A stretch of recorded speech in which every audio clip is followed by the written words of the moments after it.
So mga ka-agri, baka naghahanap po kayo ng pamatay suso. So ito po si Beluside po, ito po ay gawa ng Bayer. So ito po ay liquid, madali po natin siyang ihalo kasi liquid. So sa mga naghahanap dyan, so ito si Beluside.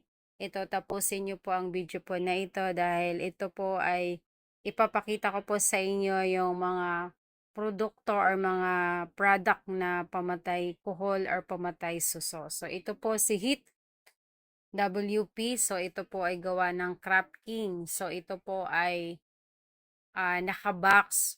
So sa bawat inner box po, 10 po ang kanyang laman.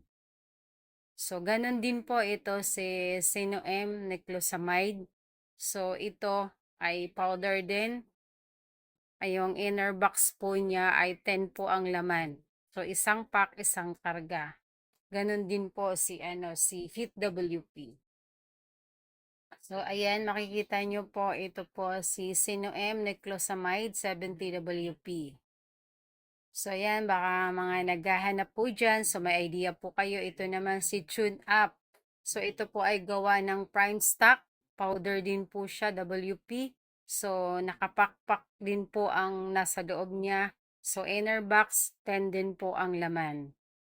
So andito din po si Surekill. So ito po ay gawa ng Jardins. Ganon din po. Inner box po, 10 din po ang laman. So, baka po kayo ay naghahanap ng pamatay kuhol o pamatay suso, ito po may idea na po kayo. So, baka gusto nyong bumili, yung link po, yan, lagay ko po sa may description.